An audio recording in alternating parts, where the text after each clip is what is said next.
Assalamu alaikum my dear students. Today our topic is जो last lecture में हमें incomplete रहा कि एजुकेशन सिस्टम जो था वो कैसा था इन पाठशालाज में। विलियम एडम ने कौन सी रिपोर्ट दी थी। तो हमने पढ़ा है लास्ट लेक्चर में कि स्कूल जो थे, एजुकेशन सिस्टम जो था that was very flexible. Flexible किस सेंस से था कि फ्यू थिंग्स जो थे वो आज हम देख रहे हैं, आज जो है वो उस ज़माने में नहीं हुआ करते थे इन पाठशालाज में। सबसे पहले बात हम करेंगे कि देयर वाज नो फिक्सड फ़ी। मैंने आपको कल भी पढ़ा है, फिक्सड फ़ी नहीं होती थी। अमीर ज़्यादा पैसा देता था अपनी मर्ज़ी के हिसाब से इन टीचर्स को, तो गरीब जो है अपने हिसाब से फ़ीस देते थे। तो बुक्स भी प्रिंटेड बुक्स अवेलेबल नहीं होती थी, तो सेपरेट स्कूल बिल्डिंग नहीं होती थी, सेपरेट क्लास रूम्स नहीं होते थे, बेंचेस, चेयर्स या no black board was that time present जो हमारे पास आज स्कूलों में होते हैं, रजिस्टर्स या सेपरेट क्लास रूम या आप देख रहे हो रोल कॉल रजिस्टर या एनुअल एग्जामिनेशन जो आपके होते थे वो तब नहीं होते थे, वो बिल्कुल भी नहीं होते थे, वो बिल्कुल भी नहीं होते थे तब। तो इस तरह से हम बात कर रहे थे कि एग्ज़ामिनेशन भी नहीं हुआ करता था और टाइम टेबल भी उस टाइम पे नहीं। इस हिसाब से हम कहेंगे कि ये एक सिस्टम जो था फ्लेक्सिबल सिस्टम था, ये फ्लेक्सिबल सिस्टम था, इस वजह से हम कहेंगे। तो उस टाइम पे एजुकेशन जो होती थी वो टेम्पल्स में, मैंने आपको कल बताया, टेम्पल्स में दी जाती थी, या गुरु जो होता था, टीचर जो होता था अपने घर में देते थे, या कहीं पे कोई शॉप जो होती थी उसकी साइड में, या टेम्पल्स, या हम कहेंगे मदरसा जो होते हैं मस्जिद के पास, रिलीजियस प्लेस के पास। तो ये प्लेसेस होती, कोई परमानेंट स्कूल नहीं होता था। फ़ी डिपेंड होती थी, आपको मैंने अभी बताया, इनकम ऑफ द पेरेंट्स, जो रिच ज़्यादा देता था पुअर अपने हिसाब से। तो टीचिंग का मेथड जो था, basically teaching that time was oral, क्योंकि मैंने आपको बताया प्रिंटिंग प्रेस नहीं थी उस टाइम पे, हमारे पास पेपर भी उतना अवेलेबल नहीं था। तो उस टाइम पे जो टीचिंग जो होती थी वो ओरल होती थी, और ये गुरु डिसाइड करता था कि किस बच्चे को कौन सी एजुकेशन दी जाए, कौन से लैंग्वेज में पढ़ाया जाए, in according to which needs of the student को किस टाइप की एजुकेशन चाहिए।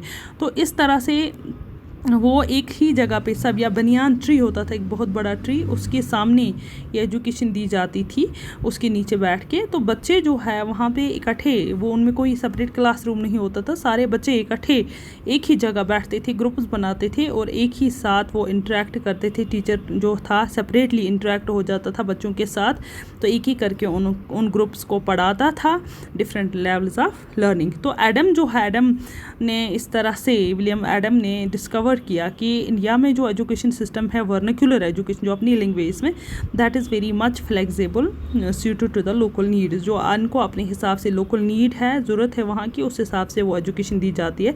For instance class were not held during the harvest, और जब हार्वेस्ट का टाइम आता था, जब खेती बाड़ी का टाइम आता था, तब जो है छुट्टी की जाती थी, तब बच्चों को छुट्टी इसलिए दी जाती थी क्योंकि वो पीजेंट्स के बच्चे होते थे, तो अपने घरों पे हार्वेस्टिंग का काम करते थे।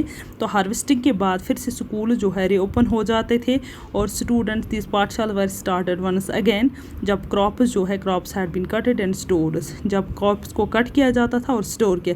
तो इसका मतलब है this meant that even children of the peasant families could study. इससे हमें ये अंदाज़ा लगा सकते हैं कि स्टूडेंट्स जो थे वो पीजेंट फैमिली के लोग भी उस टाइम पे पढ़ते थे। अब हम देखेंगे new routines and new rules जो इन्होंने बनाए एडम स्मिथ की रिपोर्ट के बाद क्या बनेगी। तो कहते हैं up to mid 19th century the company was concerned primarily on higher education। mid 19th century तक जो ज़्यादातर स्ट्रेस दिया जाता था, ज़्यादातर डेवलप करने की कोशिश वो हायर एजुकेशन पे दी जाती थी। So it was allowed to local पाठशालाज to function without much interference. तो लोकल पाठशाला जो थे वो इस तरह से चले, उनके साथ इन्होंने कोई गड़बड़ नहीं की, तो वो अपने हिसाब से, उसी हिसाब से अपनी एजुकेशन देते थे।